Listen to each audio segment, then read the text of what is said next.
Okay, let's begin. I am Lanice Antoine Shelley, and I'll be your host through constructive, healing-based conversations designed to illuminate the adoptee, parents, and the adoption curious. We center the topics around community, mentorship, leadership, and healing, so you get a multi-dimensional view that is ultimately empowering. These are the voices who could not speak when they were young.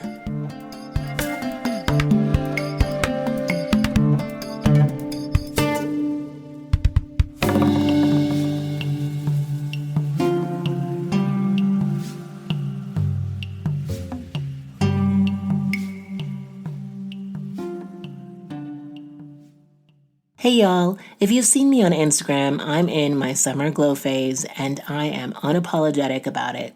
My hair is luscious. Fun fact, I didn't start properly treating and doing my own hair until I was a grown adult because like many Black adoptees, no one showed me how to do my own hair. And because I love you all so much, I'm going to share with you my hair secret. I'm always on the lookout for things you'd love and things that will enhance your well-being inside and out. We Unique Cosmetics sent me their Moisture Lock pomade and scalp and hair therapy oil from their Metamorphosis line, and it's so decadent, light, and nourishing, fam. This has become a hair routine staple. It has a soft lemongrass scent that people comment on when I walk by or when they're doing my hair because now I have boho locks. They also sent me a 15% discount link for you to try their products and hair tutorial service. And Unique Cosmetics is Black owned and operated by a mother and daughter duo dedicated to helping the adoptee community. Check out the link in the show notes. And this is for all ages, fam. So tell your friends. So come on, embark on a hair-loving journey with We Unique World. From interactive workshops to premium products, they're all about empowering you to embrace your unique hair journey. Because remember, all hair is good hair, especially when it's healthy. Hey you, how are you? How's your heart? I am doing well. It was an incredibly full week that is now spilling into the weekend. My muscles are a bit tight today. I pushed my body pretty hard. Less now that I'm getting older. I realized this year that my body loves and responds to low-impact workouts such as bar and elliptical and yoga. I used to run a great deal and it was very hard on my knees and back. I grew up a dancer and I would be ruthless with my body.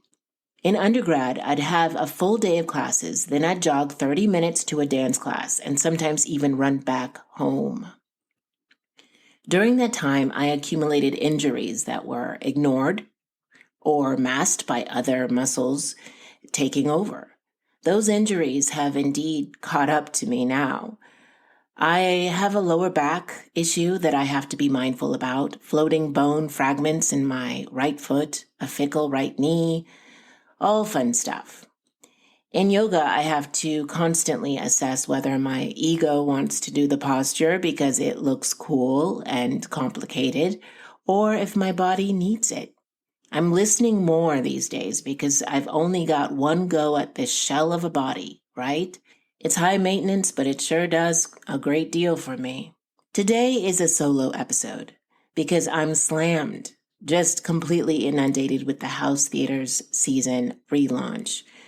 I'm writing a play and launching some peripheral offerings to help us engage in the digital realm. I can't say too much, but if you're in the Chicago area, come through. I'd love to see you. I want to talk about perfectionism today and how it shows up in my life. All these heavy words like perfectionism and codependent weren't part of my lexicon until February of last year. I attribute all of this personal achievement of this past year to my facing a lot of the terms within myself and unblocking them, creating a space for me to explore alternative ways of living. It's terrifying going into these introspective dark corners and pulling out the whys of being single or struggling in relationships or not having the dream career, etc. We've all been there, right? But what is the breaking point where our present suffering or dissatisfaction brings us to our knees again and again? and then finally leads us to exercising change in our habits. Joe Dispenza has a brilliant way of looking at habits. He opines, how you think and how you feel create your state of being.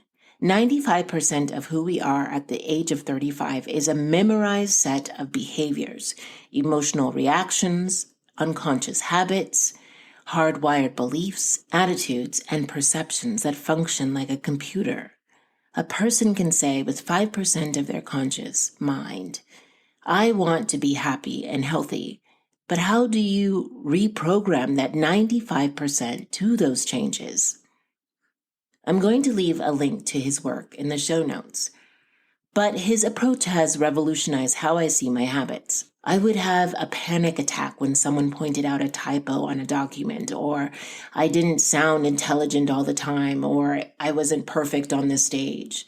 I did not want anyone to see underneath this protective veneer. I had no idea that perfectionism was a form of armor. I thought for the great majority of my life that it was a sign that I cared more about people or situations. I'd even get angry when people weren't as rigid with doing things to the point of excellence as I was. The constant criticism of myself poured out onto others. It showed up in the fact that I was hard on myself and therefore hard on everyone else around me. I didn't show people my authentic, flawed, human, imperfect self for fear that they would leave me, abandon me. This caused me to give up easily on people and things in my childhood and even in my adulthood too. Let's be honest here. When it appeared that I could not be perfect in that situation. Whew. How many of you can relate to that? Some steps I'm taking are, I now compliment people either in my head or verbally as often as I can. I try to find something accepting and kind to think and say about other people. Like when I'm on the beach and I'm in my bikini and I'm feeling unconscious and I'm feeling self-conscious about being bloated or not having the body that I want, I look at somebody else and I compliment their body, which opens me up to accepting my own imperfections. I also tell myself affirmations when I feel pangs of shame rising to the surface. One affirmation I learned while studying in Russia was, you are beautiful, powerful, and gorgeous. We were doing Suzuki training with my fierce Russian teacher, who would bark this at us to incite focus and confidence. You are beautiful, powerful, and gorgeous. I love that. I love it so much. With perfectionism, mistakes, even small inconsequential ones, feel like I am being pressed into a raging furnace with a harpoon in my chest. It's agonizing, torturous even. Another thing I do is thought work and meditation. Victoria Albina's Feminist Wellness podcast is another must listen. I listen to her every day, practically. She is a nurse practitioner who can lead you through journaling exercises that are affirming and meditations that get you into the deeper layers of the subconscious mind to unblock those ingrained thought habits. We all have them. It's part of our conditioning. However, it was wonderfully liberating to find out that through mindful and deliberate observation, I can shift every single one of those habits. I'm starting a perfectionist group therapy course this week. I'll let you know how it goes. This work is ongoing, and even though it is imperative that we examine and engage, it is equally as necessary to give yourself time to rest and absorb everything you're learning. I have to remind myself that because I get really into these books and podcasts, and then I just need a day away. I'm going on a bike ride today to one of my favorite stores as a treat. How are you treating yourself? You know you deserve it. I just want to make a shout out to a review that I got on iTunes. Jake TM2 wrote, I find Lanice's questions to be simultaneously rigorous and thought-provoking. It's what most of us want from a podcast, a challenging yet invigorating departure from the monotony of daily life. Whether you're adoptees, adoptive parents, people curious about adoption, supporters of adoptees in our lives, or just simply curious about the human condition, Lanice and her questions deliver. Thanks so much, Jake TM2, for being an essential part of how we spread the word about this podcast. It is truly the best way to join the When They Were Young family. Show some love and indelible support. Love it. Thank you so much for that review. That's it for today. I hope you had a glorious Juneteenth last week. Sending you so much love. Another beautiful episode. Thank you so much for listening, and thank you to my guest today. If you liked this episode, the best way to support me and this work is to write an iTunes review, a 5-star review.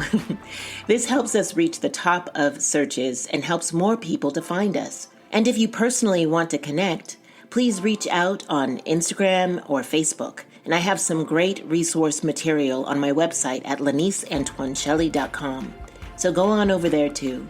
Until next we meet, go gently and have courage, my love.